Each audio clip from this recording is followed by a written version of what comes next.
Hey everybody, this is Chuck Marone with Strong Towns, and welcome to another edition of the Friday News Digest. I want to start off this week by showing you some video from a fishing tournament that took place last weekend about a mile from my house.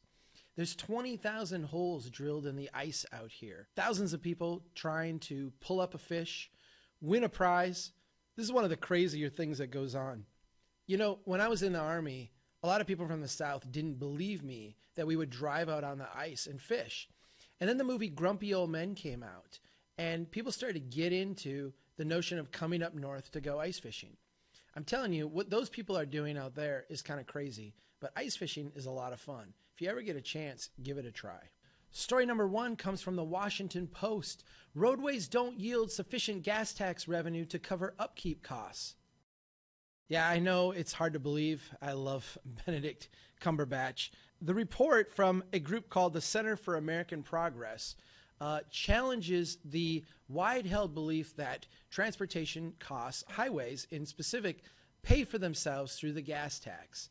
From the article, while roads have never paid for themselves, there was a time when user fees covered a larger share than they do today. Now, we can be smug here at Strong Towns because, of course, we've been saying this for years, but I do think that there's only one way you can react to an organization like the Washington Post publishing a story like this. Hashtag winning. Our second story, DOT chief indicates small highway fixes killing our will to build. The transportation secretary said, "As a former mayor, I can tell you these short-term measures are doing to America what the State Department of Transportation says they're doing in Tennessee, literally killing their will to build." It's as if these poor highway engineers are like a Harry Potter kind of figure, and a Dementor is coming along and just sucking their will to build more and more and more out of them.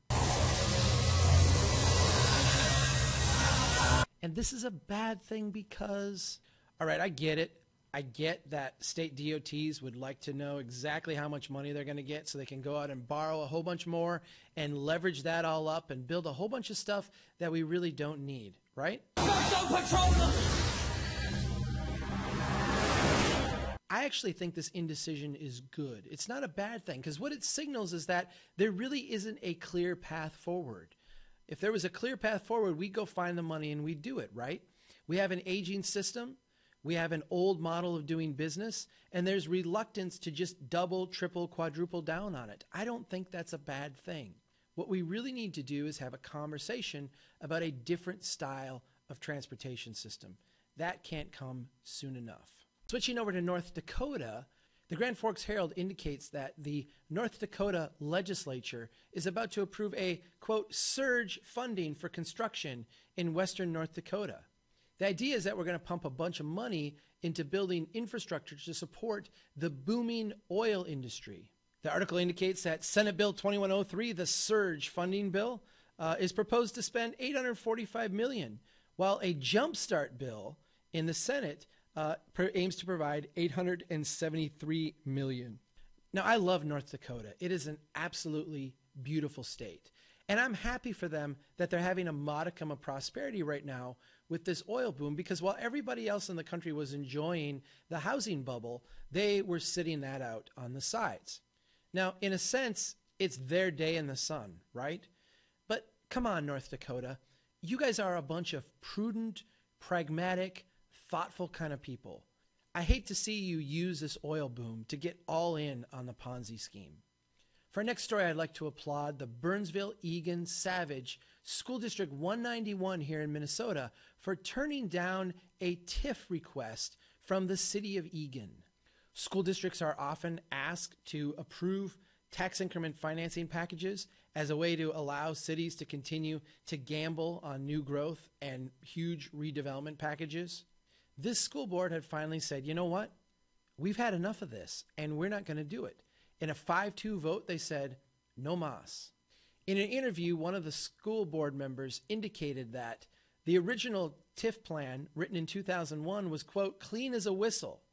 But then the recession intervened, slowing and altering redevelopment and leaving Egan short of increment to fund repayment of its upfront investments.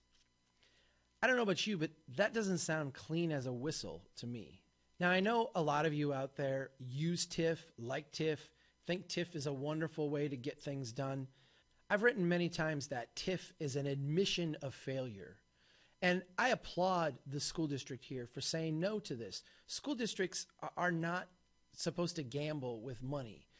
Cities aren't supposed to gamble with money, but school districts get much less gain from these kind of gambles. I applaud the school district for standing up and looking after their own budget. And finally, from New Jersey, cops stopped teens seeking snow shoveling work.